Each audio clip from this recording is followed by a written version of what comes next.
नमस्कार दोस्तों, मैं विक्रम। आज हम बात करेंगे बायोलॉजी के अंतर्गत माइक्रो ऑर्गेनिज्म के। हम आपको चौथा भाग है जो कि 260 तक हम पिछली वीडियो में बात कर चुके हैं। आज 261 नंबर प्रश्न से देखेंगे जो कि आपको कवक और प्रोटोजोआ से संबंधित कुछ प्रश्न होंगे। तो आज इस चैप्टर को लास्ट करेंगे इस वीडियो में, तो इस वीडियो के लास्ट तक बने रहें दोस्तों। 261 नंबर प्रश्न कहता है कि कवक के बारे में निम्नलिखित में कौन सा कथन सत्य नहीं है। सत्य नहीं है जो कह रहा है, तो कहता है पहला नंबर ऑप्शन देखिएगा, कवक यूकैरियोटिक जीव है। बिल्कुल, कवक यूकैरियोटिक भी होता है और प्रोकैरियोटिक भी होता है, ये दोनों में आता है, तो इसलिए इस ऑप्शन सही है। अगला, इनमें जनन बीजाणुओं द्वारा होता है। बिल्कुल, जनन जो होता है ये बीजाणुओं द्वारा ही होता है। इनका शरीर हाइफी का बना होता है। यस, हाइफी का बना होता है। अगला कहता है कवक की भित्ति पेक्टोसेलुलोज की बनी होती है। बिल्कुल गलत बात है, कवक की भित्ति पेक्टोसेलुलोज की नहीं बनी होती है, कवक की भित्ति हेमीसेलुलोज की बनी होती है, इसलिए ऑप्शन नंबर डी बिल्कुल गलत है। अगला नंबर प्रश्न देखिए 262 कहता है 262 है, कहता है कि निम्नलिखित में किसमें क्लोरोफिल नहीं पाया जाता है। तो क्लोरोफिल किसमें नहीं पाया जाता है, तो कवक में क्लोरोफिल नहीं पाया जाता है। अगला प्रश्न देखिए, कहता है वृक्षों की छाल पर उगने वाली कवक कौन क्या कहते हैं। तो वृक्षों पर उगने वाले कवक को कोर्टिकोलस कहा जाता है, इसलिए ऑप्शन नंबर ए बिल्कुल सही उत्तर हो जाएगा। 264 नंबर प्रश्न, गोबर पर उगने वाले कवक को क्या कहते हैं। तो गोबर पर उगने वाले कवक को आपको कहा जाता है क्रोपोफिल्स। क्या कहते हैं, क्रोपोफिल्स, ऑप्शन नंबर डी सही उत्तर हो जाएगा। 265 नंबर प्रश्न देखिए, कहता है आर्गो है ना, अर्गोट किससे प्राप्त किया जाता है। तो अर्गोट जो है किससे प्राप्त किया जाता है, तो ये प्राप्त किया जाता है क्लेबीसेप्स से। किससे, क्लेबीसेप्स से, ऑप्शन नंबर बी सही उत्तर हो जाएगा। LSD किससे प्राप्त होता है। तो LSD जो होता है आपका, LSD कवक से प्राप्त किया जाता है, ऑप्शन नंबर ए बिल्कुल सही उत्तर हो जाएगा। कहता है अल्फा 20 किससे बनता है। तो अल्फा 20 कवक द्वारा बनता है, ऑप्शन नंबर बी 267 के ऑप्शन नंबर बी बिल्कुल सही उत्तर हो जाएगा। 268 के प्रश्न नंबर 268 के देखिए, 268 नंबर बोलता है, कहता है निम्नलिखित में कौन खाने योग्य कवक है। तो निम्नलिखित में से कौन खाने योग्य कवक है, तो एगेरिकस। क्या है, एगेरिकस।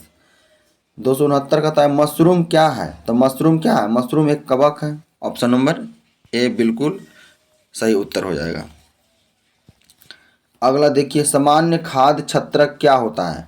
सामान्य छत्रक, खाद्य जो छत्रक यानी कि जिसको खाने वाला मशरूम जिसको बोल सकते हैं, वो सामान्यतः होता क्या है। तो ये कहता है कसकर ठसाठस भरे कवक का जाल होता है।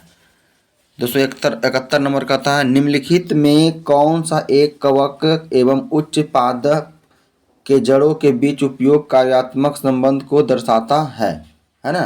कहता है कौन सा कवक एक उच्च पादप की जड़ों के बीच उपयोगी कार्यात्मक संबंध को दर्शाता है, तो ये माइकोराइजा। 272 एस्परजिलिस कवक का उपयोग किसके बनाने में होता है। एस्परजिलिस कवक का उपयोग किसके बनाने में होता है, तो पनीर को बनाने में होता है। अगला प्रश्न देखिए, कहता है कि कवक में क्या नहीं होता है। तो कवक में आपको प्लास्टिड नहीं होता है। 227 नंबर प्रश्न कहता है जैव सक्रिय अणु साइक्लोस्पोरिन ए किससे बनाया जाता है। जैव सक्रिय अणु साइक्लोस्पोरिन ए किससे बनाया जाता है, तो आपको कवक से। किससे, कवक से। मानव रुधिर में कोलेस्ट्रॉल के स्तर को घटाने में सहायक स्टैटिन किससे प्राप्त तैयार होता है।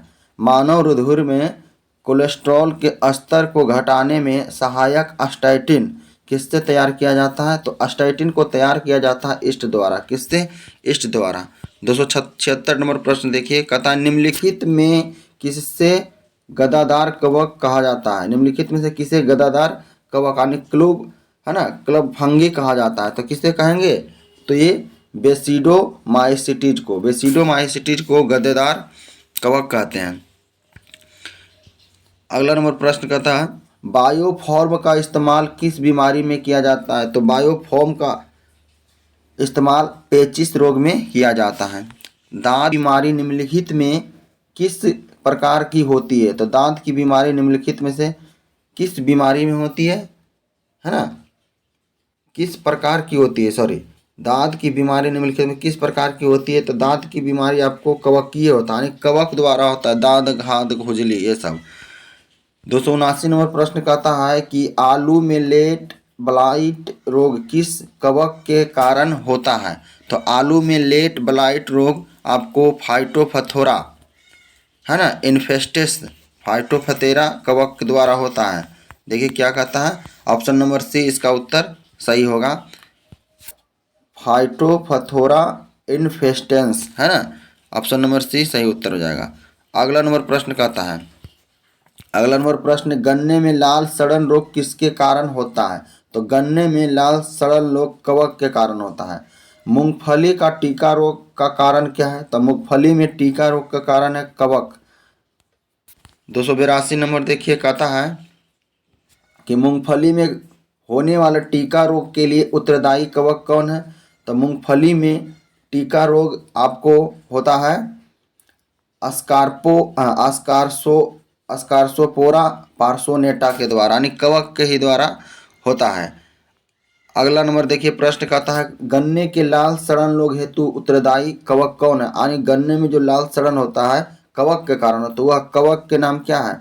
तो क्लेटोट्राइम ब्लैकेटम, है ना, कॉलेटोट्राइकम ब्लैकेटम, है ना। इस प्रकार ऑप्शन नंबर डी सही उत्तर हो जाएगा। पादप में होने वाले रोगों का सबसे उत्तरदायी कारण क्या है? तो पादप में होने वाले रोगों का सबसे उत्तरदायी कारक कौन है? फफूंदी। कौन है? फफूंदी। पौधे का आर्द्र पतन रोग किसके कारण होता है? पौधे का आर्द्र पतन रोग किसके कारण होता है? तो आपको ध्यान देना है, ये होगा पिथियम डिबेरिएनम, है ना, पिथियम डिबेरिएनम, जो कि कवक है, एक प्रकार का क्या है? कवक है। अगला नंबर प्रश्न देखिए कहता कैंसर शब्द ग्रीक के कार्सिनोस शब्द से व्युत्पन्न हुआ जिसका अर्थ क्या है? तो इसका अर्थ होता है केकड़ा। क्या होता है? केकड़ा। अगला नंबर प्रश्न देखिए कहता है कैंसर रोग कारकों को क्या कहते हैं? कैंसर रोग कारकों को क्या कहते हैं? तो कैंसर रोग कारकों को कार्सिनोजेंस कहते हैं। क्या कहते हैं? कार्सिनोजेंस। अगला नंबर प्रश्न कहता है कैंसर के ऊतकों की जांच के लिए कौन सी परीक्षण की जाती है? तो कैंसर की जांच के लिए ऊतकों का जो प्रयोग किया जाता है वो बायोप्सी कहलाता है। क्या कहलाता है? बायोप्सी। 289 नंबर प्रश्न देखिए कहता है कि ब्लड कैंसर को आमतौर पर किस नाम से जाना जाता है? तो ब्लड कैंसर को आमतौर पर ल्यूकेमिया के नाम से जाना जाता है। अगला नंबर प्रश्न मनुष्य में सबसे अधिक होने वाला कैंसर कौन है? तो मनुष्य में होने वाला सबसे ज़्यादा कैंसर जो है कार्सिनोमा है। कौन है? कार्सिनोमा। कार्सिनोमा बोलते हैं, त्वचा कैंसर को कार्सिनोमा बोलते हैं। और लिम्फोमा जो होता है लसिका में होने वाले कैंसर के लिम्फोमा बोलते हैं। और सार्कोमा संयोजी ऊतकों में होने वाले कैंसर को सार्कोमा बोलते हैं। यहाँ पे मनुष्य में सबसे अधिक होने वाला कैंसर जो है कार्सिनोमा यानी त्वचा कैंसर हो जाएगा। 200 नंबर हो गया। 291 नंबर प्रश्न देखिए। 291 नंबर प्रश्न कहता है कि कैंसर, है ना, कैंसर किस कारण से होता है? तो कैंसर किस कारण से होता है? तो आपको ध्यान देना है, कैंसर जो होता है आपका जीवाणुओं द्वारा भी होता है और ऑन्कोजिन्स द्वारा भी होता है। ऑप्शन नंबर सी ए और बी दोनों सही उत्तर हो जाएगा। अगला नंबर प्रश्न देखिए। अगला नंबर कहता है कैंसर के इलाज के लिए निम्नलिखित में से कौन एक विधि प्रचलित नहीं है? तो कैंसर के इलाज के लिए कीमोथेरेपी है, रेडिएशन थेरेपी है, सर्जरी द्वारा भी कर सकते हैं इलाज, लेकिन फिजियोथेरेपी द्वारा नहीं किया जा सकता है। फिजियोथेरेपी द्वारा आपको आपका पोलियो को सुधारा जा सकता है थोड़ा बहुत। अगला कहते हैं किस समूह के एंटीबॉडीज से एलर्जी प्रतिक्रिया होती है? तो एलर्जी प्रतिक्रिया होती है आपको IgE यानी हीमोग्लोबिन E। क्या है ना, इम्यूनोग्लोबिन ई एलर्जी प्रतिक्रिया होती है। ये एंटीबॉडी के नाम है, एंटीबॉडीज के नाम है IgE यानी आपको हो जाएगा इम्यूनोग्लोबिन ई। अगला नंबर प्रश्न कहता है एलर्जी के दौरान बनने वाला प्रतिरक्षी यानी एंटीबॉडी है। एलर्जी के दौरान बनने वाले प्रतिरक्षियाँ कौन है? तो आपको हो जाएगा IgE। अभी ही देखें तो ये IG यानी इम्यूनोग्लोबिन ई। अगला नंबर प्रश्न देखिए 295 कहता है कि आंसू लार माँ के दूध में कौन सा इम्यूनोग्लोबिन यानी IG उपस्थित रहता है, यानी इमोग्लोबिन उपस्थित रहता है आंसू लार माँ के दूध में। तो माँ के दूध और आंसू लार में IgA यानी इमोग्लोबिन है ना, इम्यूनोग्लोबिन ए। अगला नंबर प्रश्न देखिए 296 नंबर कहता है कि सबसे बड़े आकार का इम्यूनोग्लोबिन कौन है, मतलब सबसे बड़े आकार का इम्यूनोग्लोबिन कौन है? तो इसमें से सबसे बड़े आकार के आपको हो जाएगा IgM है ना, IgM तो इम्यूनोग्लोबिन M। अगला नंबर प्रश्न देखिए कहता है कि बाहरी कोशिका को नष्ट करने का कार्य करता है, कौन करता है, यानी कौन सा एंटीबॉडीज काम करता है? तो बाहरी कोशिका को नष्ट करने के लिए IgM और IgG है ना, IgM और IgM एंटीबॉडीज कार्य करता है, यानी कि इम्यूनोग्लोबिन M और इम्यूनोग्लोबिन G। अगला नंबर प्रश्न देखिए 298 नंबर प्रश्न कहता है कि एलर्जस है ना, एलर्जेंस क्या है? एलर्जेंस क्या है?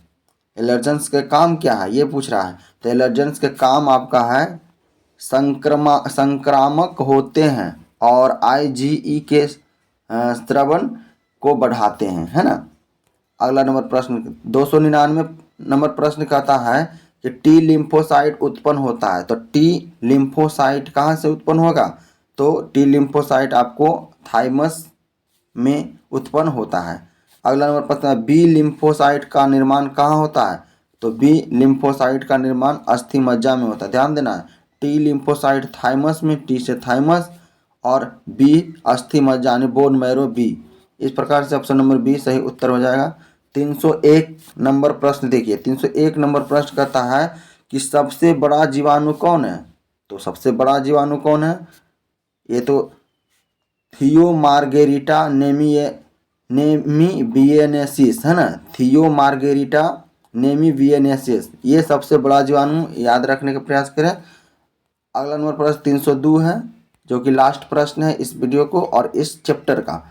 तो इसमें सारी जितना भी बीमारियां के नाम थी और कारक और जो थे उसका इस वीडियो में कवर किया गया है।